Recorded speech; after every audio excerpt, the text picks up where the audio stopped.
Hello बच्चों, चलो इस वीडियो में हम लोग जो देखेंगे न्यूटन लॉ ऑफ मोशन का। जैसे हम लोग कहानी स्टार्ट तो करने वाले हैं, लेकिन वहां पर हम लोगों को कुछ उससे रिलेटेड बेसिक चीजें समझनी होगी, क्योंकि ये सब जो चीजें हम लोग बात कर रहे हैं आपका न्यूमेरिकल को सॉल्व करने के लिए और उसको और ज्यादा चीजों को क्लैरिफाई करने के लिए समझना जरूरी है। तो मैं आज आपसे कुछ बेसिक चीजों को लेके बात करूंगा और ये सब जो टर्म्स है हमारे वो न्यूटन लॉ ऑफ मोशन से ही रिलेटेड है। तो ये सब टर्म्स को अगर हम लोग समझ जाएंगे तो हमारा जो लॉ ऑफ मोशन है, जो न्यूटन्स के 3 लॉ है, उसको आपको समझने के लिए दिक्कत नहीं होगा। कुछ छोटे छोटे टर्म्स है लेकिन उसको डिफाइन करना और वो चीजें क्लियर रखना बहुत जरूरी है। तो आइए स्टार्ट करते हैं। और सबसे पहला चीज हम लोग इसमें जो देखते हैं that is the component of forces. इसमें जो फर्स्ट टर्म्स है इसको हम लोग समझते हैं, that is the component of forces. कोई भी आपका फोर्स है उसका कंपोनेंट को हम लोग कैसे डिफाइन करते हैं, ठीक है। इस चीज को समझने के लिए सबसे पहला हम अगर मैथमेटिक्स में घुसे तो वहां पर हमारा साइन कन्वेंशन क्लियर होना चाहिए। ये अगर आपको याद हो तो this is the plus X sign, this is the minus X sign, this is the plus Y sign, this is the minus of Y sign, ठीक है। ये हमारे पास साइन का कन्वेंशन है, ध्यान रखिएगा। कहने का मतलब ये है कि अगर आप राइट साइड में कुछ भी एक्टिविटी या राइट साइड में जो भी आप फोर्स को अगर बात करें, फोर्स को लेंगे तो वो हमारा क्या बनेगा, पॉजिटिव। लेफ्ट साइड में अगर फोर्स का कंपोनेंट लेंगे मतलब लेफ्ट टुवर्ड्स रहेगा तो ये आपका रहेगा नेगेटिव। अपवर्ड की तरफ लगेगा तो पॉजिटिव और डाउनवर्ड साइड लगेगा तो क्या बनेगा, ये नेगेटिव। जस्ट एक मैथमेटिकल साइन में जो चीजें चल रही है उस पे चल रहा है। दूसरा चीज, अगर मान लीजिए कि सपोज मैं ट्राइंगल की बात करूं तो ये आपका ट्राइंगल है और ये आपके जो ट्राइंगल है, अब ये बताइए इस ट्राइंगल में हाइपोटेनियस कहां पर है, परपेंडिकुलर कहां पर है और बेस कहां पर है। अगर मैं इस ट्राइंगल की बात करूं तो ये आपको समझ में आ रहा होगा कि ये वाली जो लाइन है दैट इज द हाइपोटेनियस। तो ये आपका जो रिजल्टेड भी बोलते हैं तो इसको मैं आर लिख देता हूं। अब ये बताइए परपेंडिकुलर कौन सा है, बेस कौन सा है।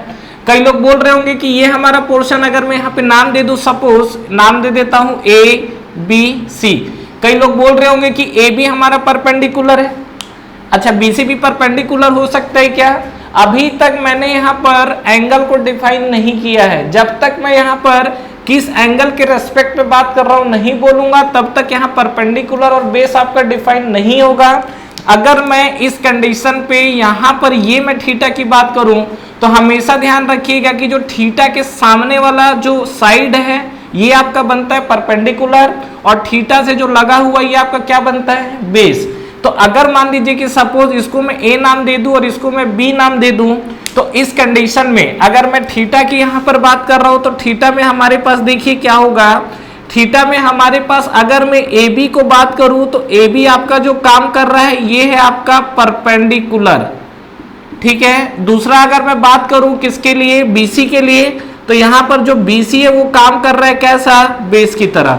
लेकिन इसी ट्राइंगल में, सेम ट्राइंगल में अगर मैं थीटा 1 की अगर मैं बात करूं तो ये आपका देखो सेम ट्राइंगल में ले रहा हूं, this is the A B C, clear. इस बार मैंने एंगल ये वाला लिया है थीटा 1। तो अगर आपने थीटा A1 लिया, लेंथ भी हमारा सेम है ए और बी के साथ, तो थीटा 1 के रेस्पेक्ट में अगर हम लोग बात करें, यहां पर देखिएगा कि अगर मैं थीटा 1 के रेस्पेक्ट में बात कर रहा हूं तो फिर से यहां पर मुझे परपेंडिकुलर और बेस को डिफाइन करना होगा। तो कभी भी आपका हाइपोटेनियस चेंज नहीं होता है। इसको आप कैसे आइडेंटिफाई करोगे, ट्राइंगल में जो साइड आपका, देखो सबसे पहला चीज ये आपका जो है साइन कॉस की तरफ भी मूव करेंगे, लेकिन ये सब ट्रिग्नोमेट्री और ट्रिग्नोमेट्री आपका अप्लाई करने के लिए कम से कम आपका जो एक एंगल है वो 90 डिग्री होना चाहिए, क्लियर है यहाँ तक। यहां पर ये आपको एंगल 90 डिग्री दिख रहा है। अब ये तीनों साइड में जो सबसे ज्यादा लेंथ का होगा उसको हम लोग क्या बोलते हैं, हाइपोटेनियस। तो किसी भी राइट एंगल ट्राइंगल में आपने एक बार हाइपोटेनियस डिफाइन कर लिया तो उसके बाद आपको परपेंडिकुलर और बेस को डिफाइन करना होता है। और परपेंडिकुलर और बेस कहां से डिफाइन होता है, जिस एंगल के रेस्पेक्ट में बात हो रही है। यहां पर हमने बात की है थीटा 1 को लेके, तो थीटा 1 की बात करेंगे तो ये जो हमारा साइड बीसी है, यहाँ पर बीसी जो है ये आपका कैसा काम करेगा, ये आपका काम करेगा परपेंडिकुलर की तरह। और यहाँ पे अगर हम लोग बात करेंगे दूसरा जो साइड है हमारे पास दैट इज ए बी, और ए बी को हम लोग बात करेंगे तो ये हमारा कैसा काम करेगा, बेस की तरह। पहला तो ये चीज हमको क्लियर होना चाहिए, ये चीज आपको क्लियर है। अब हम लोग क्या करते हैं यहाँ पर किसी भी जो साइड है उसके फ्रंट का एंगल क्या होगा, बैक का एंगल या लगा हुआ साइड का एंगल क्या होगा उसको समझते हैं। ये आपका अगर राइट एंगल ट्राइंगल है तो जस्ट लाइक एक ट्रिग्नोमेट्री है, तो यहां पर हम लोग साइन थीटा और कॉस थीटा अगर अप्लाई करते हैं तो मान लीजिए कि मैं इस फिगर में जो फर्स्ट वाला ट्राइंगल है यहां पर मैं लगाता हूं साइन थीटा अगर अप्लाई करूं तो साइन थीटा के लिए हमारे पास क्या हो जाएगा, साइन थीटा इक्वल टू क्या होता है, परपेंडिकुलर बाई हाइपोटेनियस, क्या लंब बटा आधार। तो यहां पर आप देखोगे तो आपको क्या दिखेगा, ए बाई आर। तो यहां पे अगर मैं बात करूं तो ए को मैं क्या लिख सकता हूं, यहां पर हम लोग लिख सकते हैं ए इक्वल टू आप लिख सकते हो आर ऑफ साइन थीटा, लिखा जा सकता है। तो इस पोर्शन के लिए अगर हम लोग बोले तो ये जो ए की वैल्यू है, ए की वैल्यू आपको क्या दिख रही है, this is R sine theta. दूसरा चीज अगर मैं बात करूं यहां पर मैं कॉस थीटा लगाता हूं अगर, तो कॉस थीटा इक्वल टू क्या मिलेगा, this is base by hypotenuse. तो यहां पर हम लोग लिख सकते हैं क्या, बी बाई आर। और यहां पे अगर मैं बात करूं बी की वैल्यू तो बी इक्वल टू क्या हो जाएगा, आर ऑफ कॉस थीटा। ठीक है, ये आपका क्या आएगा, आर ऑफ कॉस थीटा। तो ये जो आपका बी है, बी इक्वल टू आपको क्या दिखेगा, ये आपको दिख रहा है B equal to R of cos theta. आप एक चीज यहां पे गौर करिए, कोई भी जो एंगल है वो एंगल के जो सामने वाला साइड है वो साइन का कंपोनेंट बन जाता है, और एंगल से जो लगा हुआ कंपोनेंट है वो आपका क्या, कॉस का कंपोनेंट। मतलब एंगल से जो लगा हुआ साइड है वो आपका कॉस का फैक्टर बन जाता है। उसी तरीके से जैसे यहां पर बात करें तो जैसे मान लीजिए कि ये आपका एग्जांपल है थीटा वन को लेके, तो थीटा वन को लिखना है तो आप इसको क्या लिख सकते हो, देखो थीटा वन के जो सामने वाला साइड ये साइन का कंपोनेंट बनेगा, और थीटा वन से जो लगा हुआ कंपोनेंट है ये आपका क्या बनेगा, कॉस का कंपोनेंट बनेगा। तो यहां पर मैं इसको क्या लिख सकता हूं, जो बी है बी इक्वल टू मैं क्या लिख सकता हूं, R of, B equal to हम लोग क्या लिख सकते हैं, आर ऑफ साइन थीटा। ठीक है, ये जो है आर ऑफ साइन थीटा, और जो बेस वाला कंपोनेंट है इसको हम लोग क्या लिख सकते हैं, आर ऑफ कॉस थीटा। एक बार चेक कर लीजिए साइन और कॉस लगा के आपको यही रिजल्ट दिखेगा किस तरीके से। तो यहां पर देखिए साइन ऑफ, पहले तो हम लोग यहां देख लेते हैं साइन थीटा वन की बात हो रही है, तो यहां पर साइन थीटा वन को समझते हैं। तो साइन ऑफ थीटा वन, तो sine of theta one equal to क्या हो जाएगा, परपेंडिकुलर बाई बेस। तो यहाँ sine theta one equal to क्या है, बी डिवाइड बाई, ये आपको क्या दिख रहा है, आर। तो यहाँ पे अगर मैं थीटा वन की बात करूं तो थीटा वन यहाँ पर बी इक्वल टू आपको क्या दिखेगा, आर ऑफ साइन थीटा दिखा। ये देखिए आर ऑफ साइन थीटा हमने डायरेक्ट लिखा हुआ है। कॉस की अगर हम लोग बात करेंगे तो यहाँ पर मान लीजिए मैंने लिखा कॉस थीटा वन, और cos theta one equal to हम लोग क्या लिख सकते हैं, ए बाई आर। और यहाँ पे अगर बात किया जाए तो ए इक्वल टू हम लोग क्या लिख सकते हैं, यहां पर हम लोग लिख सकते हैं R of cos theta one. अच्छा ये भी थीटा वन है आपका, तो R of cos theta one देखिए जो आपको ए की वैल्यू मिली है that is the R cos theta one, this is the theta one है क्योंकि ये थीटा वन एंगल के रेस्पेक्ट में है। तो ये चीज आपको समझ में आया। मतलब यहां से मैं एक चीज डायरेक्ट क्या लिख सकता हूं सीधा सीधा, कि जहां से जिस बेस से जिस लाइन से आपका एंगल बनता है वो वाला कंपोनेंट कॉस थीटा होता है। समझने के लिए चलिए कुछ एग्जांपल्स लेता हूं मैं। अब फोर्स को लेके उसको हम लोग किस तरीके से कंपोनेंट को डिवाइड करेंगे। जैसे मान लीजिए कि ये आपकी कोई बॉडी है, ध्यान से देखिएगा, ये आपकी कोई बॉडी है, और इस बॉडी पे मान लीजिए हमने क्या है, इस तरीके से फोर्स लगाया हुआ है, और ये जो हमारा फोर्स है ये मान लीजिए कि सपोज इस पॉइंट से थीटा एंगल बना रहे हैं। क्लियर है। तो इस कंडीशन में अगर हमसे कोई बोले क्या कि हमको किस तरीके से फोर्स को रिजॉल्व करना है, ठीक है, तो देखिए कभी भी अगर आपका एक्स डायरेक्शन में लगे, वाई डायरेक्शन में लगे, तब तक तो कोई दिक्कत नहीं है, हम लोग अलोंग द एक्स और अलोंग द वाई डायरेक्शन ले लेंगे। लेकिन जहां पर आपका क्या है इंक्लाइन डायरेक्शन में लगता है वहां पर वो फोर्स का कंपोनेंट डिवाइड होगा। अब कंपोनेंट किस तरीके से डिवाइड होगा, तो एग्जांपल्स ये जैसे हम लोग ले रहे थे यहाँ पर, तो ये मान लीजिए मेरा एग्जांपल फर्स्ट है, this is the first example. तो यहाँ पे अगर हम लोग बात करें तो ये जो आपका एफ फोर्स लगा हुआ तो हॉरिजॉन्टल भी लग रहा है और आपका क्या वर्टिकल है। तो देखिए किस तरीके से हमारा कंपोनेंट डिवाइड होगा। तो ये देखिए जो आपका फोर्स लग रहा है ये डाउनवर्ड डायरेक्शन में लग रहा है ना, इधर ये जो आपका है डाउनवर्ड डायरेक्शन में एफ लग रहा है। तो हम क्या करते हैं इस कंपोनेंट पे अगर बात करें तो ये जो हमारा कंपोनेंट है ये कंपोनेंट हमारे पास क्या है, दिस इज द थीटा। तो यहाँ पे देखो जहां से एंगल बना रहा है उसको हम डायरेक्ट क्या लिख सकते हैं, पहला चीज तो ये देखिए इसके दो कंपोनेंट आएंगे। कौन कौन से कंपोनेंट आएंगे, एक आपका जो है हॉरिजॉन्टल कंपोनेंट आएगा, हॉरिजॉन्टल कंपोनेंट का डायरेक्शन क्या रहेगा, राइट साइड, और एक आपका वर्टिकल कंपोनेंट आएगा, इसका डायरेक्शन क्या होगा, डाउनवर्ड साइड। क्लियर है यहाँ तक। तो क्योंकि देखिए ये आपका अंदर की तरफ है ना, तो दो कंपोनेंट इसके कौन आएंगे, एक आपका horizontal towards the right side और एक आपका वर्टिकली डाउनवर्ड साइड।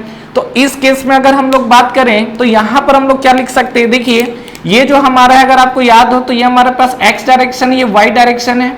अब x और y में हमको क्या है, पॉजिटिव डायरेक्शन को चूज करना है।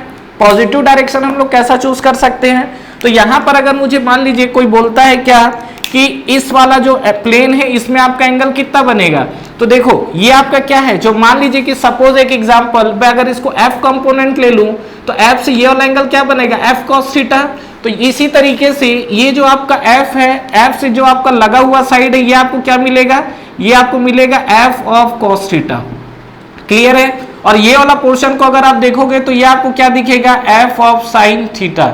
अब यहाँ पे आप डायरेक्शन की बात करते हैं तो सबसे पहला चीज देखिए f ऑफ x डायरेक्शन में, x डायरेक्शन में क्या फोर्स मिलेगा, तो पहला x एक्सिस के अलोंग देखिए, x एक्सिस के अलोंग आपको क्या दिख रहा है, यहाँ पर f cos थीटा आपको कहां पर दिख रहा है, देखो पॉजिटिव साइड जा रहा है, प्लस x की तरफ जा रहा है, ये वाला जो डायरेक्शन है राइट साइड ये प्लस x है, तो fx की वैल्यू हम लोग क्या लिखेंगे, plus of f cos theta.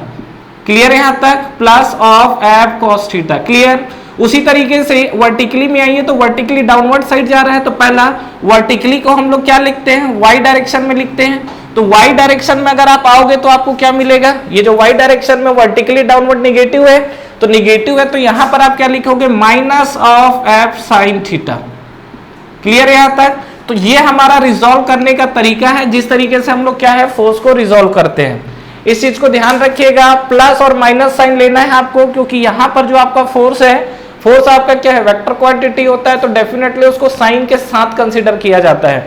अच्छा, यहां पर जैसे आप ये चीज देख रहे हैं, इसको अगर आप डायरेक्टली यहां पर प्लेस करना चाहते हो तो एक्चुअली देखिए वेक्टर क्वांटिटी और वेक्टर क्वांटिटी इजिली शिफ्ट होता है। ये जो है मैं इसको अगर ट्राइंगल में बनाना चाहूं, अभी आपको ये ट्राइंगल शायद ना दिख रहा हो, तो ये ट्राइंगल कैसा दिखेगा, ये देखिए यहाँ पर अगर इस केस में बात करूं तो यहां पर क्या होगा, देखिए ध्यान से देखिएगा, ये जो हमारे पास है, ये हमारे पास अभी फोर्स जो लग रहा था ये F लग रहा था, इसका जो कंपोनेंट है ये x वाला कंपोनेंट है, तो इसको हमने क्या किया है, इस डायरेक्शन में लगा। वर्टिकली जो डाउनवर्ड कंपोनेंट ये लग रहा था ना, इस कंपोनेंट को उठाइए और यहाँ पर लाके इसको रख दीजिए, तो ये हमारा हो गया वर्टिकली डाउनवर्ड कंपोनेंट। तो अब आपको ये दिखा ट्राइंगल बन रहा है, और ये जो एंगल है ये एंगल कौन सा है, ये वाला एंगल है।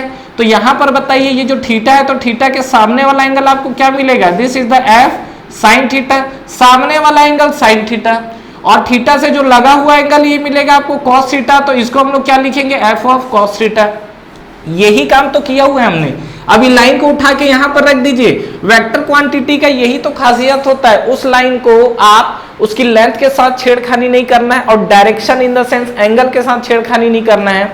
उसको आप एक जगह से उठा के दूसरे जगह प्लेस कर सकते हैं। यहां पर अगर मान लीजिए कि सपोज एक एग्जांपल, अगर ये 5 सेंटीमीटर की लाइन है, तो 5 सेंटीमीटर की लाइन रहेगी, और ये देखिए 90 डिग्री है, परपेंडिकुलर टू द बोल सकते हैं आपका ये लाइन है, या आपका क्या है लाइन परपेंडिकुलर, या आपकी क्या वर्टिकल लाइन है। तो देखिए बिल्कुल वर्टिकल लाइन हमने प्लेस किया है। तो यही जो आपका f sin थीटा और f cos थीटा अब आपको समझ में आया होगा, ये जो आपको f cos थीटा और f sin थीटा किस तरीके से लेना है। चलिए एक और एग्जांपल लेते हैं हम लोग यहाँ से। ये मान लीजिए कि सपोज एक आपका सेकंड एग्जांपल अगर हम लोग बात करें, ये बहुत आपको बेसिक चीज बता रहा हूँ, ध्यान रखिएगा। ये आपका क्या है, ये आपका मान लीजिए फोर्स आया, और फोर्स आपको मान लीजिए इस डायरेक्शन में आया, ठीक है। तो ये जो आपका फोर्स आया अंदर की तरफ, अब आपसे क्या पूछता है कि सपोज इस बार चलो मैं आपको एंगल भी चेंज कर देता हूं। इस बार मान लीजिए कि सपोज एंगल आपको बोलता है, ये वाला एंगल बोल रहा है सपोज थीटा, ठीक है। अब बताइए कि ये जो हमको बोला हुआ है इसमें मुझे क्या करना है, fx और fy का कंपोनेंट निकालना है। फाइन क्या करना है इसमें, fx का कंपोनेंट। तो fx का कंपोनेंट क्या होगा बताइए, और fy का कंपोनेंट क्या होगा बताइए। तो इस केस में अगर हम लोग देखें तो ये कंपोनेंट को रिजॉल्व करोगे तो पहला चीज ये हमारा कंपोनेंट है, दिस कंपोनेंट इज f। अब ये जो आपका f दिख रहा है ये अंदर की तरफ आ रहा है, तो इस कंडीशन पे आप देखोगे तो इसके दो कंपोनेंट डिवाइड होंगे, एक तो वर्टिकली और एक कैसा दिखेगा, हॉरिजॉन्टली। तो वर्टिकली जब देखोगे तो देखो ये आपका नीचे की तरफ आ रहा है ना, तो आप वर्टिकली क्या करोगे, एक कंपोनेंट इसका वर्टिकली डाउनवर्ड साइड आएगा, तो ये हमारा डाउनवर्ड साइड आ गया वर्टिकली, और एक आपका क्या है हॉरिजॉन्टली जब आएगा तो हॉरिजॉन्टली कैसा आएगा, लेफ्ट की साइड आएगा, ठीक है। एंगल देखो ये आपका एंगल क्या मिल रहा है, थीटा।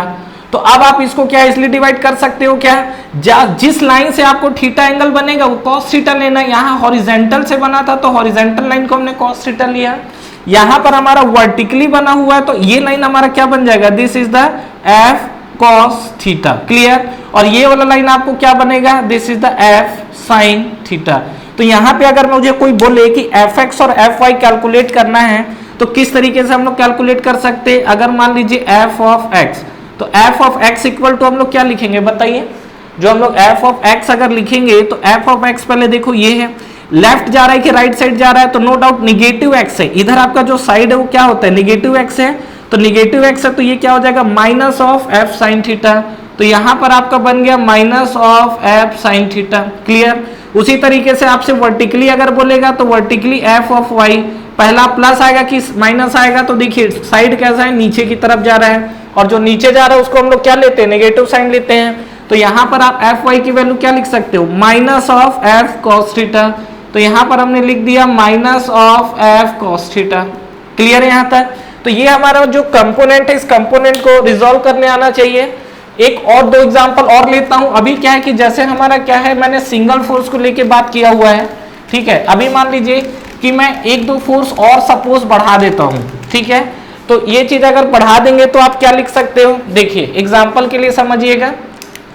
इस बार मान लीजिए कि मेरा कोई सरफेस है जिसमें हमारी कोई बॉडी रखी हुई है, और यहाँ पर सपोज एक एग्जांपल ये ले लेते हैं कि ये आपका जो कंपोनेंट है एफ आया हुआ है, एक आपका F1 लिया हुआ है, और जो दूसरा कंपोनेंट है ये हमारा F2 लिया हुआ है। अब मुझे इसका क्या एंगल भी देना पड़ेगा, तो चलिए एक मैं एंगल मान लेता हूँ, ये आपका हॉरिजॉन्टल और वर्टिकल है। तो ये मान लीजिए जो आपका F1 कंपोनेंट है, सपोज मान लो ये आपका θ1 एंगल है, और ये वाला जो एंगल है ये हमारा क्या है, θ2 है। ठीक है। आपको यहाँ पर फाइंड आउट क्या करना है, आपको फाइंड आउट करना है समीशन ऑफ Fx कितना होगा और समीशन ऑफ Fy। अब समीशन का मतलब क्या होता है, देखिए कहीं भी आपको ये इस तरीके की जो साइन दिखती है ना, इसको हम लोग बोलते हैं समीशन। समीशन का मतलब क्या होता है, आगे आपको क्या लिखा हुआ है, f of x, x is represented, x represent कर रहा है किसको, डायरेक्शन को। f मतलब फोर्स, x डायरेक्शन में जो फोर्स लग रहा है उसका आपको समीशन लिखना है। ध्यान रखिएगा, ये जो हमने साइन यूज किया है, ये साइन हमारे पास कैसा है, समीशन का। समीशन मतलब क्या है, उस डायरेक्शन में सभी का समीशन होना चाहिए। किस डायरेक्शन में, अगर समीशन ऑफ एफ एक्स लिखा हो तो एक्स डायरेक्शन में जो फोर्स लग रहे हैं उसका सभी का समीशन होना चाहिए। यहाँ पे बात करेंगे तो वाई डायरेक्शन में जितना फोर्स लग रहा है वो सभी का समीशन होना चाहिए, और ये चीज आपको क्या करना है, कैलकुलेट करना है। क्लियर। तो इस चीज के लिए सबसे पहले आपको एक्स एक्सिस और वाई एक्सिस को रिजॉल्व करना पड़ेगा। किस तरीके से हम लोग रिजॉल्व करेंगे, तो देखिए मान लीजिए कि सपोज ये वाला पॉइंट की अगर बात करें तो चलिए ये मैं एक लाइन खींच देता हूँ। इस वाले पॉइंट पे मान लीजिए पॉइंट 1 ले लेता हूँ, इसको पॉइंट 2 ले लेता हूँ। तो सबसे पहले आते हैं पॉइंट 1 पे, कोई भी पॉइंट कंसीडर कर सकते हो 1। यहाँ पे जो आपका फोर्स लग रहा है ये आपका लग रहा है F1, ठीक है। और जो F1 लग रहा है ये यहाँ पर लिखते हैं हम लोग, ये आपको F1 लग रहा है, और जो आपको F1 लग रहा है ये वर्टिकली से कितना एंगल बना रहा है, ये आपको एंगल बना रहा है, दिस इज द θ1।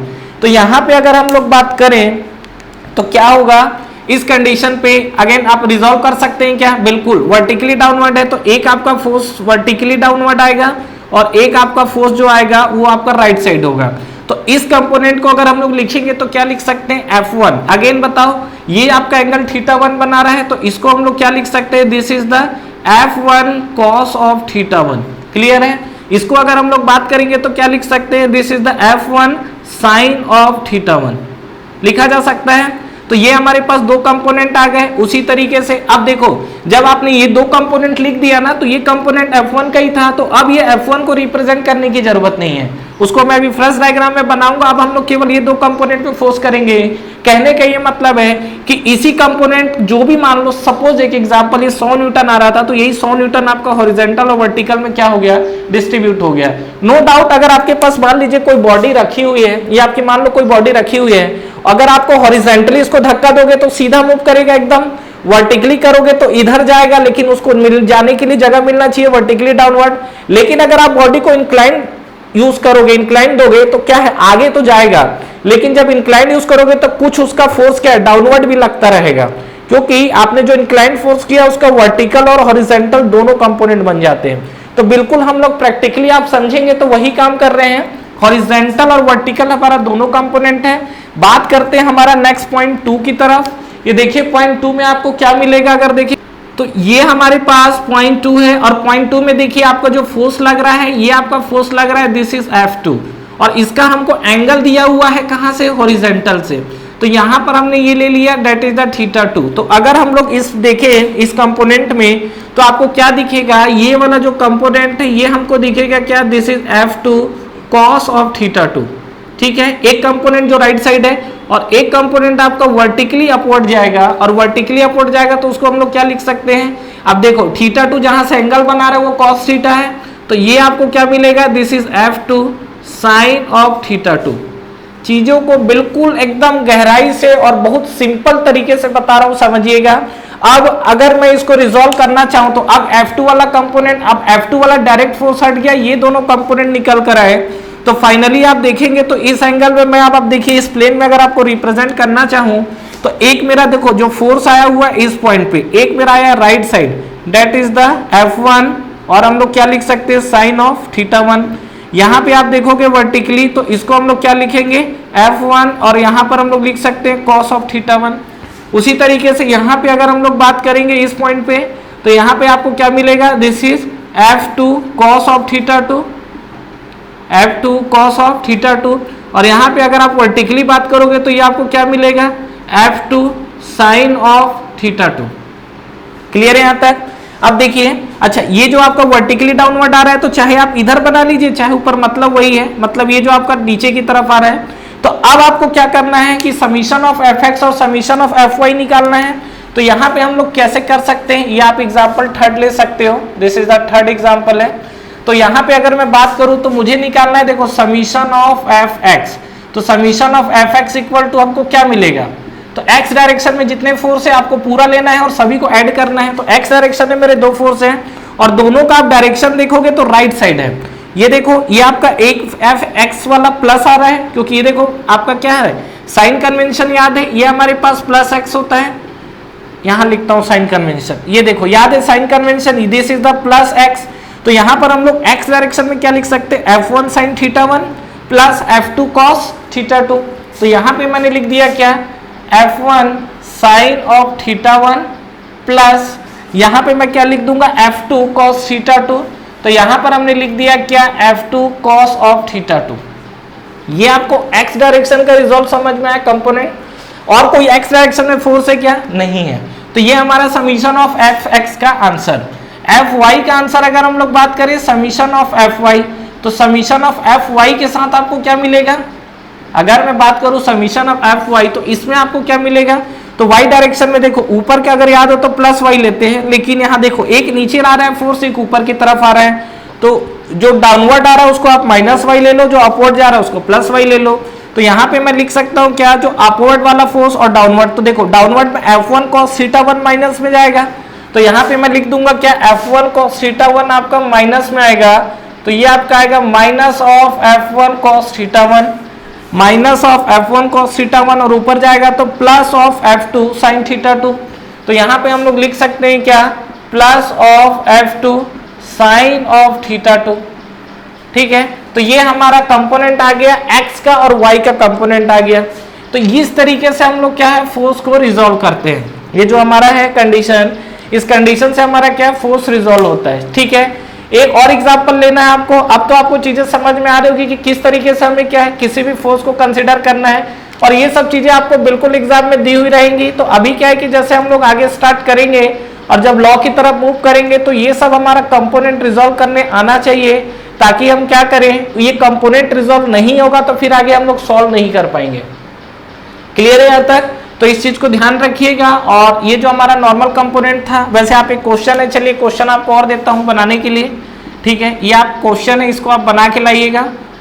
बना के लाने का इन द सेंस आंसर बता दोगे एटलीस्ट कमेंट बॉक्स में, तो आंसर आप लोग दे ही सकते हो। ठीक है, चलो मैं आप लोग को कुछ फोर्स दे रहा हूं, ये आप लोग सॉल्व करके लाओगे।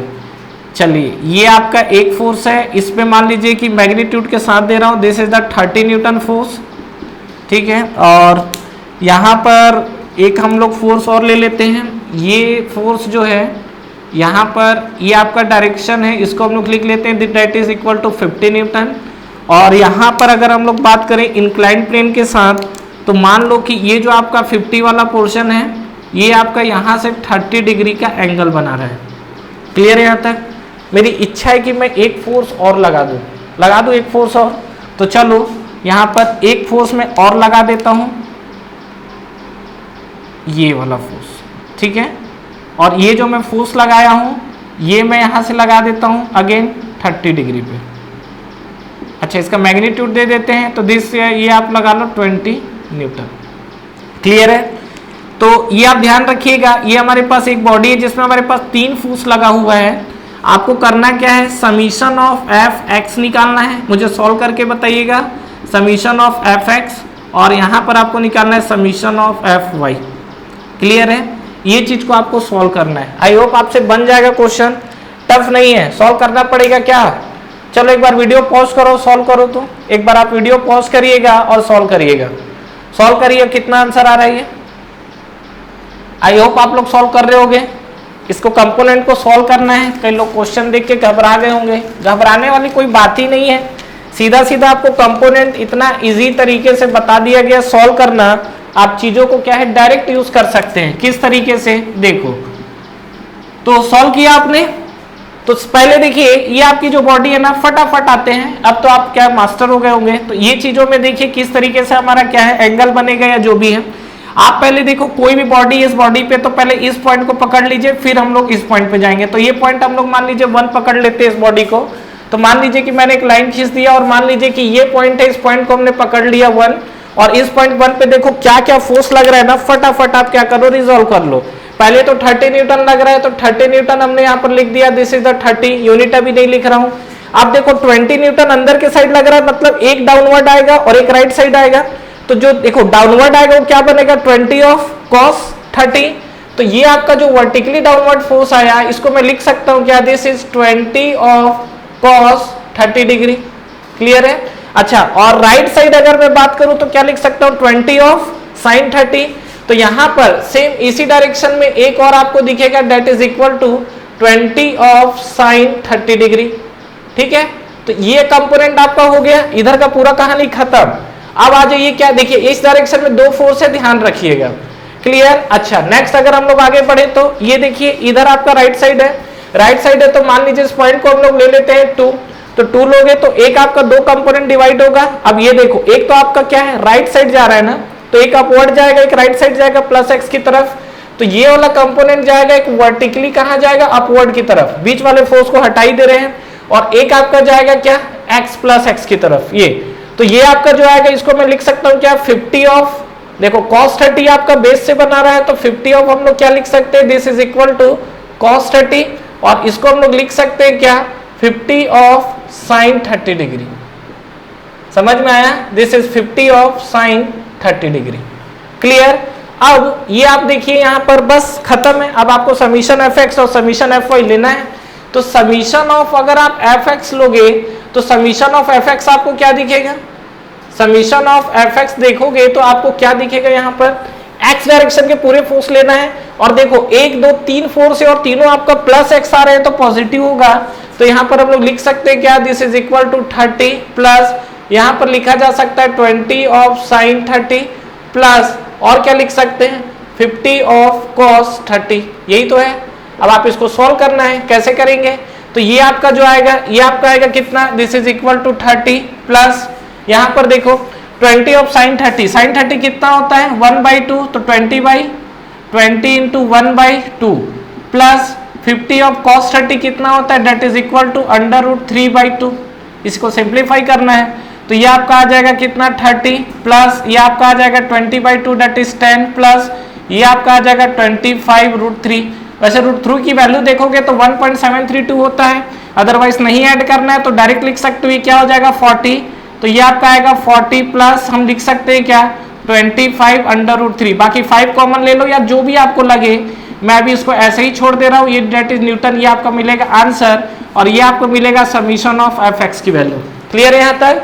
उसी तरीके से summation of and summation of F Y, तो summation of F Y equal to आपको क्या मिलने वाला है यहाँ पर, तो एफ वाई की बात करेंगे तो वाई में कौन कौन सा फोर्स लग रहा है, देखो एक डाउनवर्ड है एक अपवर्ड है। तो डाउनवर्ड वाले को हम लोग क्या ले रहे हैं यहाँ पर माइनस, और अपवर्ड वाले को पॉजिटिव। तो डाउनवर्ड वाले को अगर आप माइनस लोगे तो क्या लिखूं, माइनस ऑफ 20 cos 30, तो माइनस ऑफ 20 cos ऑफ 30, और अपवर्ड वाले को लोगे पॉजिटिव, तो ये माइनस हो गया, पॉजिटिव क्या आएगा 50 sin 30, ठीक है। तो ये हमारे पास आएगा 50 ऑफ sin 30।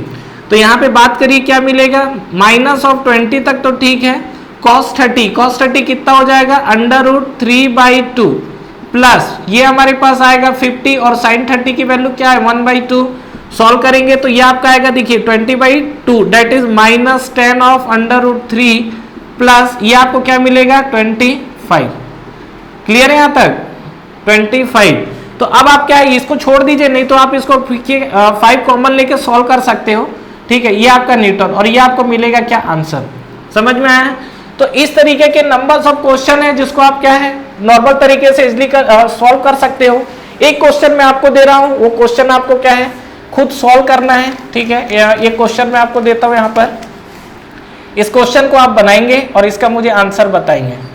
क्लियर है यहाँ तक। तो ये आपका जो कंडीशन है यहाँ पर, अच्छा एक चीज ध्यान रखना है, यहाँ पर मैं जितना भी ब्लॉक या बॉडी जो भी आपको ले रहा हूँ वहां पर मैं कोई भी बॉडी का मास कंसीडर नहीं किया हूं, तो सीधा सीधा आपको मैं आपकी बार चलो एक पॉइंट दे देता हूं, ज्यादा बेस्ट है। तो मतलब वही है, इस पॉइंट पे आपका लग रहा है, तो ये हम लोग फोर्स मान लीजिए ले लेते हैं दैट इज F1 नहीं आपको मैग्नीट्यूड देते हैं, ये हमारे पास है that is equal to 25 newton है, ये 25 न्यूटन। और दूसरा हमारे पास है तो इसको हम लोग ले लेते हैं कितना that is equal to 30 newton, ठीक है। और एक मैं फोर्स यहाँ पर दे देता हूँ और ये मान लीजिए मैं ले लेता हूँ that is equal to 40 newton. Clear है। और ये जो हमारा कंडीशन है यहाँ पे एंगल भी मैं आपको दे देता हूँ यहाँ पर, तो हमारे पास बस 3 ही फोर्स है, ध्यान रखिएगा। ये वाला जो एंगल है यहाँ पर 60 डिग्री का एंगल है और ये वाला जो एंगल है यहाँ पर that is equal to 30 degree, ठीक है। आपको निकालना क्या है इसमें, ये आपका पॉइंट है, इसमें आपको फाइंड आउट करना है एक्स डायरेक्शन में टोटल फोर्स जो है कितना है, summation of Fx and summation of Fy। इसको सॉल्व करिए और मुझे कमेंट बॉक्स में इसका आंसर चाहिए। क्लियर है यहाँ तक। और आपको एक चीज जानकारी के लिए बता दे रहा हूँ, ये सब चीजें आपको आगे जरूरत पड़ेगी। अगर मैं बात करता हूँ √2 की वैल्यू, √2 की वैल्यू होती है 1.414, √3 की वैल्यू बोलेगा तो √3 की वैल्यू होती है 1.732। क्लियर है। ये चीज का आपको यूज पड़ेगा तो बेटर है कि हम इस चीज को याद ही रख ले तो ज्यादा अच्छा है। √2 की वैल्यू 1.414, √3 की वैल्यू 1.732, ठीक है। तो ये चीज आपको बिल्कुल मेमोराइज करके रखना है। तो ये हमारा बेसिक में पहला चीज था कि हम लोग फोर्स को किस तरीके से डिवाइड करते हैं। बाकी ये सब चीज हम लोग क्या प्रीवियस जो चैप्टर है उसमें भी पढ़ेंगे हम लोग, लेकिन यहाँ पर न्यूटन लॉ पे जाने के लिए ये सब चीजें हमको क्लियर होनी चाहिए। तो ये हमारा पहला कंसेप्ट था कंपोनेंट ऑफ फोर्स को लेके, और यहीं से मैं आगे बढ़ रहा हूँ और आपको बताता हूँ क्या कि इक्विलिब्रियम कंडीशन क्या होता है, ठीक है। अगर मैं इक्विलिब्रियम कंडीशन की बात करूं तो इक्विलिब्रियम कंडीशन क्या होगा, तो सेकंड चीज हम लोग समझते हैं। अगर मैं बात करूं यहां पर तो देखिए सेकंड पॉइंट अगर हम लोग बात करें तो इक्विलिब्रियम कंडीशन होती क्या चीज है, equilibrium condition. Clear, equilibrium condition. और यहीं पर मैं आपको और बताने वाला हूं क्या नेट फोर्स के कंसेप्ट को लेके। नेट फोर्स आपका क्या होगा, तो इक्विलिब्रियम कंडीशन क्या होता है और नेट फोर्स, दोनों को हम लोग क्या करेंगे पैरेलली लेके चलते हैं। पहला चीज अगर आपको इक्विलिब्रियम कंडीशन बोल रहा है तो ये देखिए यहां पर समझिए, पहला चीज नेट फोर्स क्या होता है एंड नेट फोर्स, ठीक है। नेट फोर्स का मतलब क्या होता है, अभी आपने जो Fx डायरेक्शन में निकाला हुआ है ना, ठीक है, ये आपका क्या है एक्स डायरेक्शन का टोटल फोर्स है, ये वाई डायरेक्शन का टोटल फोर्स निकलेगा।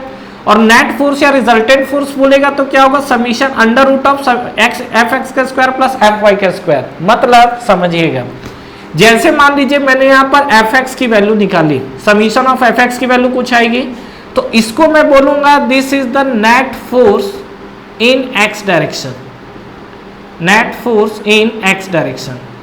समझ में आया। उसी तरीके से अगर ये जो y आया हुआ है तो इसको मैं क्या बोलूंगा, this is the net force in y direction, net force in y direction. ये आपको चीज क्लियर हुआ। समीशन ऑफ एफ एक्स मतलब net force in x direction है और समीशन ऑफ एफ वाई का मतलब net force in y direction है। क्लियर? तो अब मैं दोनों को एक फोर्स में कन्वर्ट करना चाहता हूं। मुझे नहीं पता, मुझे कोई बोल रहा है कि एक्स डायरेक्शन में इतना लग रहा है, वाई डायरेक्शन में इतना लग रहा है, मैं बोला कि मुझे वो सब नहीं पता। एग्जाम्पल ले लो, मान लीजिए कि सपोज कोई मुझसे ये बोला कि भैया मेरा जो एक्स डायरेक्शन में 40 न्यूटन का फोर्स लग रहा है और जो वाई डायरेक्शन में उसमें मान लो 30 न्यूटन का फोर्स लग रहा है, तो वो क्या बोल रहा है कि मुझे भैया सीधा सीधा एक फोर्स ऐसा बताओ जो दोनों का काम करे। तो दोनों का काम करे, अगर आप इसमें एक फोर्स अगर आप निकालना चाहते हो, ठीक है, तो अब ये डायग्राम को मत देखना क्योंकि डायग्राम का कंपोनेंट अलग है।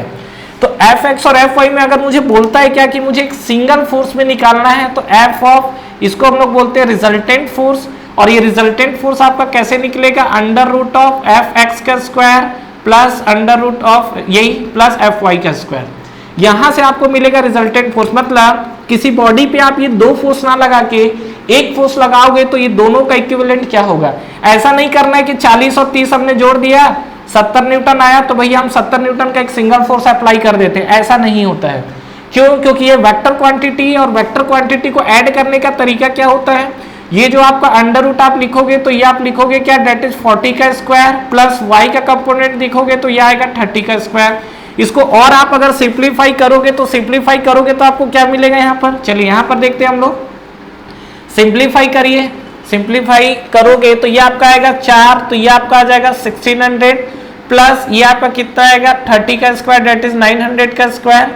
इसको जब सॉल्व करोगे तो डेट इज ये आपका आएगा 2500 ऑफ अंडर रूट, और इसको मैं लिख सकता हूँ क्या 50, यही तो आएगा 15 to 50 2500। तो ये आपका जो 50 न्यूटन आया ना, ये आपका आया क्या, रिजल्टेंट फोर्स।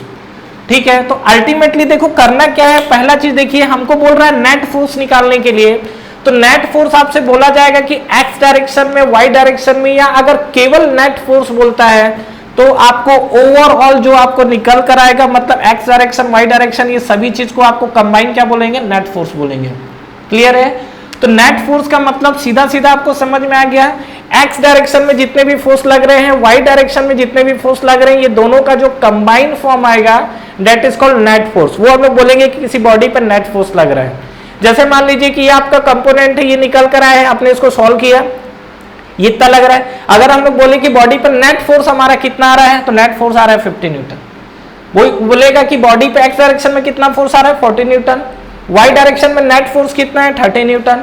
ओवरऑल केवल आपको नेट फोर्स बोल रहा है तो नेट फोर्स आपको कितना मिलेगा, ये जो कंडीशन है तो नेट फोर्स आपको कितना मिलेगा, दैट इज 50 न्यूटन। क्लियर है यहाँ तक? तो ये आपको नेट फोर्स समझ में आया। नेक्स्ट बात करते हैं इक्विलिब्रियम कंडीशन। इक्विलिब्रियम कंडीशन का मतलब आप सीधा सीधा ऐसा समझ लो कि बॉडी बिल्कुल आपको स्टेबल कंडीशन में दिखेगा। स्टेबल कंडीशन में कहने का मतलब ये है कि ये आपको जो नेट फोर्स आप निकाल रहे हो ना, यहाँ पर ये जो आप नेट फोर्स निकाल रहे हो ये आपको क्या मिलेगा, जीरो। अब ये क्या बात हुआ, नेट फोर्स आपको जीरो मिलेगा। समझिए इस चीज को, ध्यान से देखिएगा जो चीज बता रहा हूं यहाँ पर, जो मैं बात कर रहा हूं इक्विलिब्रियम कंडीशन के लिए। तो अब हम लोग समझते हैं कि हमारे पास इक्विलिब्रियम कंडीशन क्या होगी। इस पे कुछ एग्जांपल्स लेता हूं और एग्जांपल से आपको चीजें ज्यादा क्लियर होंगी। तो इक्विलिब्रियम में आइए और इक्विलिब्रियम को हम लोग समझते हैं। देखिए क्या होगा इसमें। तो इक्विलिब्रियम कंडीशन में अगर हम लोग बात करें तो ये इक्विलिब्रियम कंडीशन का मतलब सीधा सीधा आप समझ सकते हो क्या, कि किसी भी बॉडी पे जो नेट फोर्स लग रहा है that is equal to zero. ये हमारा होता है इक्विलिब्रियम कंडीशन। एग्जांपल के लिए समझिए, जैसे मान लीजिए कि यहाँ पर समीशन ऑफ हमने लिखा एफ एक्स, तो एफ एक्स इक्वल टू अगर आपको जीरो मिल रहा है तो हम लोग बोलेंगे क्या, कि ये जो बॉडी है ये एक्स डायरेक्शन में इक्विलिब्रियम कंडीशन में है। ठीक है, तो summation of F x equal to zero का मतलब क्या हो गया, equilibrium condition in x direction. ठीक है, equilibrium condition in x direction, ये आपको क्लियर हुआ, ये आपको एक्स डायरेक्शन का इक्विलिब्रियम है। उसी तरीके से वाई डायरेक्शन में अगर आपको दिखेगा summation of F Y equal to zero, तो इसको हम लोग क्या लिखेंगे, that is equal to equilibrium condition in y direction. Clear है यहाँ तक? तो ये हमारा जो होता है ये हमारा इक्विलिब्रियम कंडीशन, मतलब इक्विलिब्रियम का मतलब आप सीधा सीधा समझ लो एक्चुअली क्या होता है, उस डायरेक्शन में नेट फोर्स और मोमेंट दोनों इक्वल होते हैं। तो अभी हम लोग को यहाँ मोमेंट का कुछ भी कंसीडर नहीं करना है। तो अभी आप ये मान के चलो क्या, कि इक्विलिब्रियम कंडीशन देखो, जो इक्विलिब्रियम कंडीशन होता है ना, इसमें आप देखोगे तो फोर्स, नेट फोर्स और नेट मोमेंट दोनों आपके जीरो होते हैं। Net force and net moment ये आपके दोनों चीजें जीरो होती है। लेकिन अभी आप ये आपका ये भी जीरो होगा, नेट फोर्स भी आपका क्या होगा, जीरो होगा। लेकिन मोमेंट के बारे में हमने शायद 9th में पढ़ा होगा, और नहीं पढ़े तो कोई बात नहीं। मोमेंट के बारे में अभी मैं कुछ भी डिस्कस नहीं कर रहा हूं, आगे डिस्कस करूंगा। बट अभी आप न्यूटन्स लॉ में याद रखिए कि मोमेंट का कंसेप्ट तो बाद में आना है, सबसे पहले फोर्स का कंसेप्ट आना है। तो फोर्स को समझ जाइए कि सीधा सीधा इक्विलिब्रियम का कंडीशन नेट फोर्स आपको क्या मिलेगा, जीरो मिलेगा। आप सुनिए, मान लीजिए कि सपोज ये हमारे पास कोई बॉडी है, ध्यान से देखिए, यहाँ पर बॉडी है और मैं ये बोलूं कि क्या इसका मान लीजिए जो एक्स डायरेक्शन का फोर्स F1 लग रहा है, और वाई डायरेक्शन में अगर मैं बोलूं ये आपका एक्स डायरेक्शन में मान लीजिए F2 लग रहा है। तो यहाँ पे अगर मैं बोलूं क्या कि अगर ये बॉडी इक्विलिब्रियम में है, इक्विलिब्रियम में कहने का मतलब क्या है कि ये बॉडी आपका क्या है, दिस बॉडी का जो नेट फोर्स है वो आपका जीरो हो जाएगा। अब इस बॉडी में देखोगे तो केवल आपको एक्स डायरेक्शन में ही फोर्स दिख रहा है, वाई में नहीं दिख रहा है। तो एक्स डायरेक्शन के फोर्स को रिजॉल्व करिए और देखिए कि F1 और F2 के बीच में रिलेशन क्या आता है। तो उस कंडीशन पे हम बोल सकते हैं क्या कि ये अगर आप देखेंगे तो प्लस एक्स, ये जो आपका डायरेक्शन है this is the plus x direction, तो ये आपका क्या बनेगा, plus of F1, x direction को रिजॉल्व कर रहा हूं, ये आपका माइनस है, माइनस एक्स डायरेक्शन है। तो यहां पर मैं लिख सकता हूं minus of F2 that is equal to 0, और यहां पे आप देखोगे that is equal to F1 equal to F2। ये आपको समझ में आया? मतलब अगर मैं ये बोलूं कि बॉडी इक्विलिब्रियम में है, तो इक्विलिब्रियम में कहने का सीधा सीधा मतलब ये है क्या कि F1 इक्वल टू F2 होना चाहिए, या इसका रिवर्स। अगर यहां पर body F1 equal to F2 हुआ, if F1 equal to F2 होगा, तो उस कंडीशन में आपको नेट फोर्स आपको कितना मिल जाएगा, ये आपको मिलेगा जीरो। क्लियर है यहां तक? तो ये सब चीज को ध्यान रखना है। और एग्जांपल ले लीजिए, मान लीजिए कि अभी मैंने क्या सिंपल सा फोर्स लगाया हुआ है एक्स डायरेक्शन में। मान लीजिए कि सपोज यहां पर आपका F1 डायरेक्शन में फोर्स लग रहा है, और यहां पर आपका मान लीजिए F2 डायरेक्शन में लग रहा है। यहां पर आप ये लगा लो दिस इज द θ1 एंगल, और यहां पर वर्टिकली आप ले लो दिस इज θ2 एंगल। तो यहां पे अगर मैं बोलूं कि ये मेरी बॉडी क्या है, नेट फोर्स, बॉडी पे लगने वाला नेट फोर्स जीरो हो, या बॉडी मेरी इक्विलिब्रियम में है, तो सीधा सीधा आपको क्या करना पड़ेगा, यहाँ पर आप करोगे summation of Fx equal to 0 कर दोगे। तो जो रिलेशन आएगा वो आपको बैलेंस करना पड़ेगा। तो बैलेंस करने के लिए क्या बनोगे, अब तो मैं डायरेक्ट लिख सकता हूँ F1 का कंपोनेंट राइट साइड जाएगा, तो ये आपको क्या मिलेगा, this is F1 cos of θ1, ठीक है, ये राइट साइड है प्लस, ये आपका F2 अंदर की तरफ आएगा तो F2 साइन ऑफ, यहाँ कंपोनेंट क्या आएगा साइन का, तो F2 साइन ऑफ θ2, और निगेटिव आएगा तो minus of F2 sine of θ2। Clear है? अब यहाँ पे आप और रिलेशन क्या लिख सकते हो, डेट इज इक्वल टू 0, और मैं यहाँ पर लिख सकता हूँ क्या, F1 cos of θ1 that is equal to F2 sine of θ2। तो अगर मेरा बॉडी बोलता है कि बॉडी पे लगने वाला नेट फोर्स 0 है, तो ये है, कभी भी आप जो भी फोर्स लोगे ना उसका डायरेक्शन सेम होना चाहिए। अब मान लीजिए कि सपोज क्या, ये आपकी कोई बॉडी है, अब ध्यान से देखना, मान लीजिए एक फोर्स आपका F1 लग गया, दूसरा फोर्स मान लीजिए यहाँ पर F2 लग गया, तीसरा फोर्स मान लीजिए यहाँ पर आपको F3 लग गया। तो अगर मैं बोलूं क्या कि बॉडी के ऊपर नेट फोर्स 0 है, नेट फोर्स 0 का मतलब क्या है, आपको यहाँ पर जितने भी डायरेक्शन के फोर्स है उसको आपको क्या करना पड़ेगा, विथ साइन कंसीडर करना पड़ेगा। जैसे यहाँ पे अगर मैं बात करूं तो ये आपका बॉडी जो आपका F1 है, तो इसके कंपोनेंट आएंगे, एक आपका हॉरिजॉन्टल कंपोनेंट और एक आपका वर्टिकल कंपोनेंट, एंगल आपको दिया रहेगा। उसी तरीके से एक आपका जो ये था कंपोनेंट, ये तो आपका F1 था, ये आपका कंपोनेंट F3 है। यहाँ पे अगर बात करोगे ये F2 है, तो इसके दो कंपोनेंट आएंगे, एक आपका F2 आएगा यहाँ पर, तो ये मान लीजिए कि सपोज थीटा एंगल है, तो F2 ये आपका क्या हो जाएगा, कॉस ऑफ थीटा, और यहाँ पे आप जो वर्टिकली डाउनवर्ड लाओगे तो क्या हो जाएगा, F2 साइन ऑफ थीटा। उसी तरीके से यहाँ अगर एंगल आप डिफाइन करोगे, मान लो ये आपका थीटा, दोनों एंगल सेम ले लेते हैं, तो ये थीटा है, तो F1 आपका क्या बनेगा, ये आपका बनेगा F1 कॉस ऑफ थीटा, और ये आपका बनेगा F1 sign of theta. Clear है यहाँ तक? तो ये हमारे पास कुछ कंडीशन है जिसको लेके बात करना है। तो कभी भी ध्यान रखिएगा कि कभी भी नेट फोर्स अगर बोले तो उस बॉडी पे जितना भी आपके फोर्स लग रहे हैं उसका सभी डायरेक्शन जो आप लेना जरूरी है, क्योंकि फोर्स हमेशा क्या है, वेक्टर क्वांटिटी है, इसीलिए हम लोग इसमें प्लस माइनस इस तरीके से चीजों को क्या कर रहे हैं, लपेट रहे हैं। क्लियर है यहाँ तक? तो ये आपको क्लियर हुआ होगा जो नेट फोर्स का कंसेप्ट है, ठीक है। और बॉडी को स्टेबल कंडीशन में भी बोला जाता है। तो स्टेबल कहने का मतलब यही कि जो आपकी बॉडी है वो नॉर्मल कंडीशन में स्टेबल मतलब क्या है, एक उस बॉडी पे अनबैलेंसिंग फोर्स ना है, अनबैलेंस फोर्स ना है, उसको हम लोग बोलते हैं। अच्छा, एक चीज और, तो अगर ये आपका जो कंडीशन है, तो यहां पर अगर मैं बात करूं जैसे बैलेंस और अनबैलेंस फोर्सेस को लेके, तो समझ में आती है चीजें क्या होती है कि देखिए जैसे कुछ और टर्म्स है, ये जैसे मैंने सेकंड टर्म्स को डिफाइन किया था इक्विलिब्रियम और नेट फोर्स वाले कंसेप्ट को, ठीक है।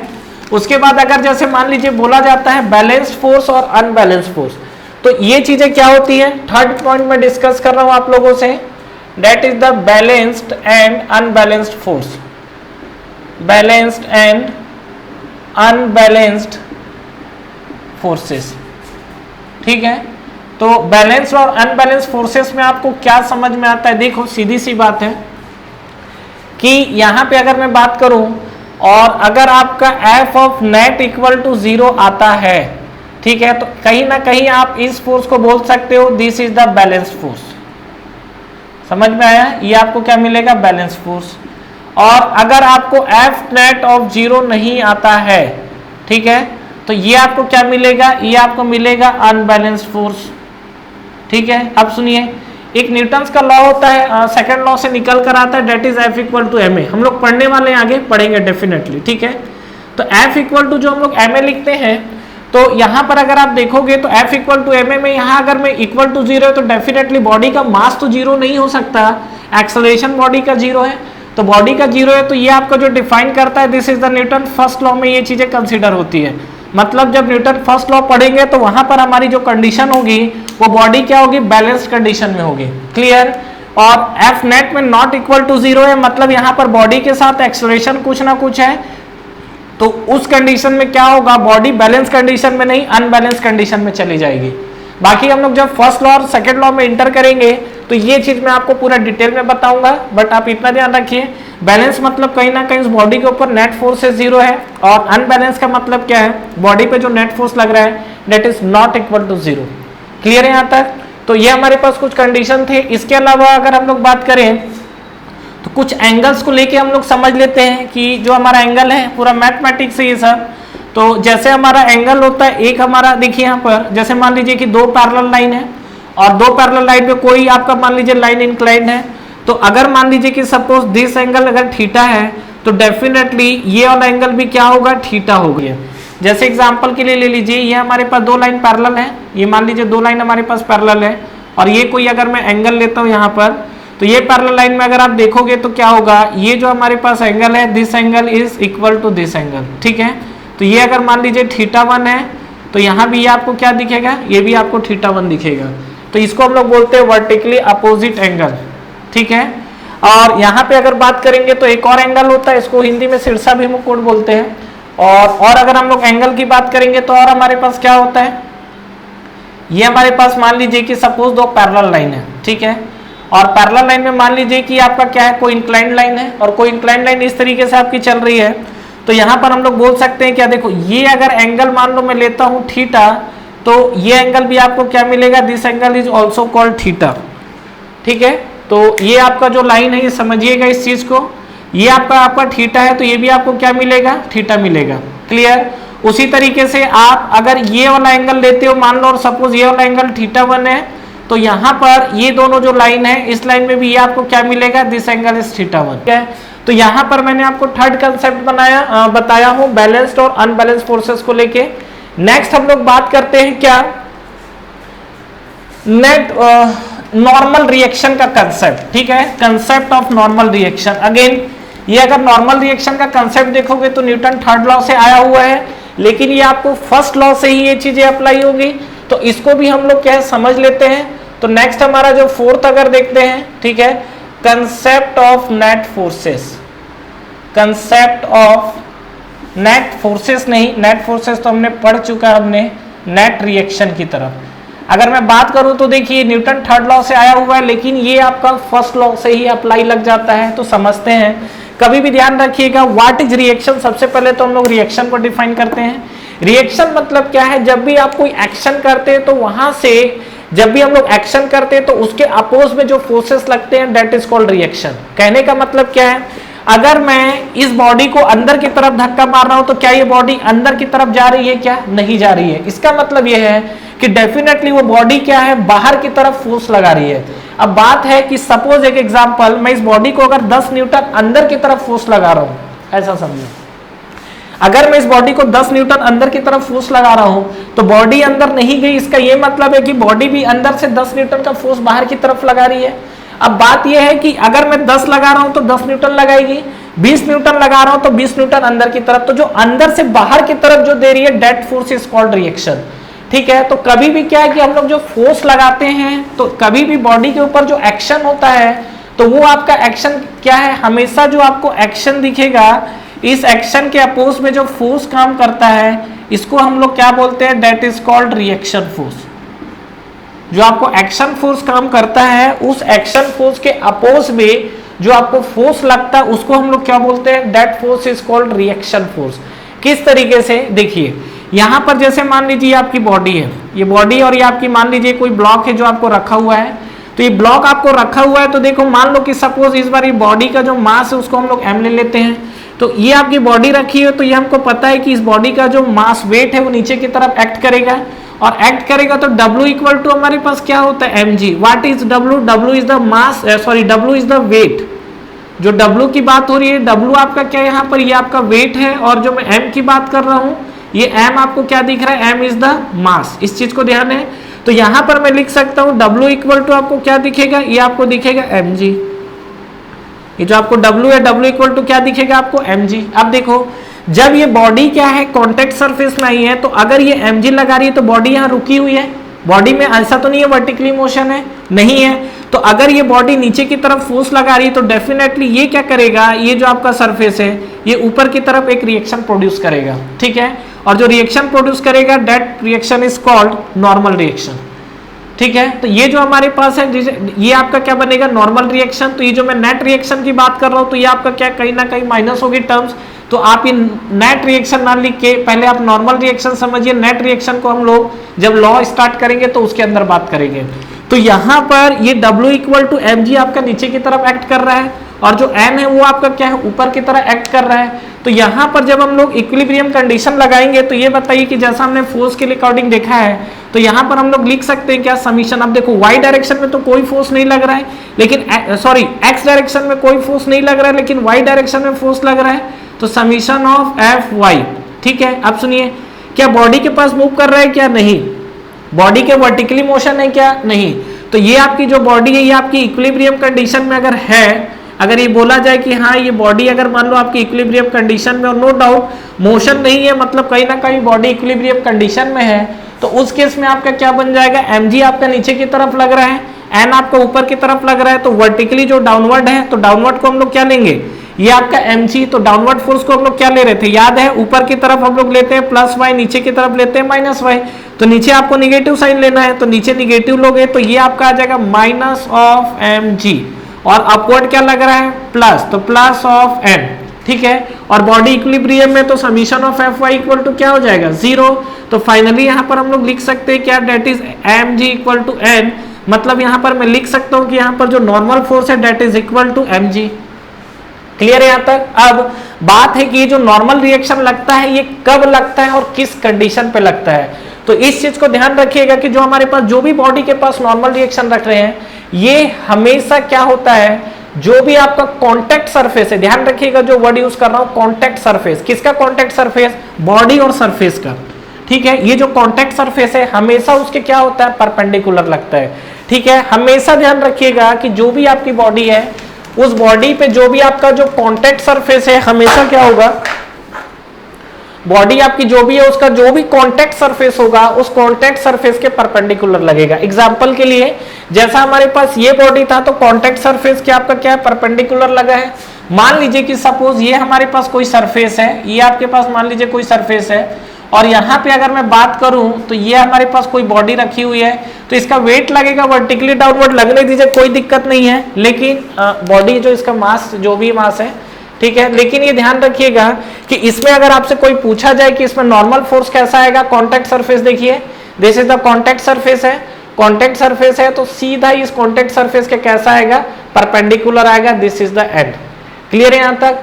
तो ये ध्यान रखिएगा क्या, नॉर्मल रिएक्शन, ठीक है, नॉर्मल रिएक्शन की बात हो रही है। नॉर्मल रिएक्शन ऑलवेज एक्ट्स, ठीक है, it always acts perpendicular to the surface, it always acts perpendicular to the contact surface, perpendicular to the contact surface, ठीक है। तो इस चीज को ध्यान रखिएगा। और हमारा अगर मान लीजिए सरफेस हमको अलग तरीके से दिख सकता है, किस तरीके से, मान लीजिए कि सपोज आपका कोई क्या है, सर्कुलर मोशन है, सर्कुलर कोई बॉडी है, यहां पर मान लीजिए कि सपोज ये बात करूं और यहां पर मेरे पास कोई बॉडी रखा हुआ है m1 मास के साथ, और कोई मुझसे बोले कि भैया इसके अंदर मेरा नॉर्मल रिएक्शन कैसा आएगा, तो इस कंडीशन में नॉर्मल रिएक्शन कैसा आएगा, ये देखो कांटेक्ट सरफेस है, तो कांटेक्ट सरफेस है तो हमेशा क्या होगा, बॉडी यहां पर पास होगी, this is the normal reaction. और जब आप इस नॉर्मल रिएक्शन को पीछे की तरह जब आप इसको एक्सटेंड करोगे तो ये तय बात है कि क्या होगा, ये सेंटर से पास होगा, किसके सेंटर से, उस सर्कल के सेंटर से। क्लियर है यहां तक? इस चीज को ध्यान रखिएगा।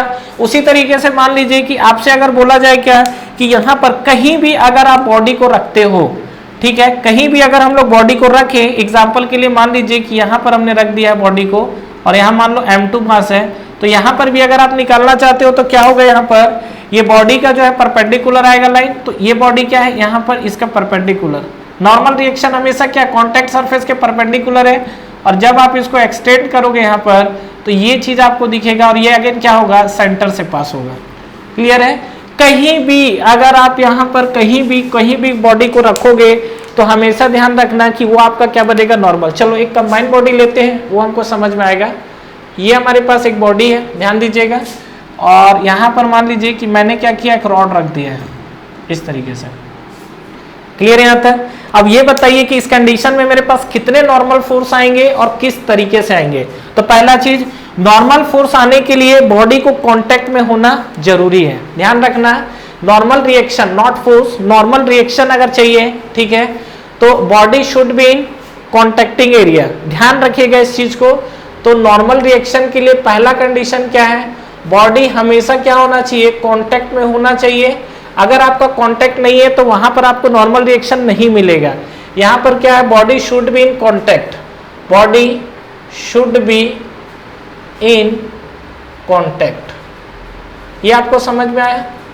मतलब अगर आप बात करें तो देखिए क्या होगा इस कंडीशन पे, जैसे ये आपकी जो बॉडी है कांटेक्ट में है, अगर मैं यहां पर बात करूं, ये मान लो हमारे पास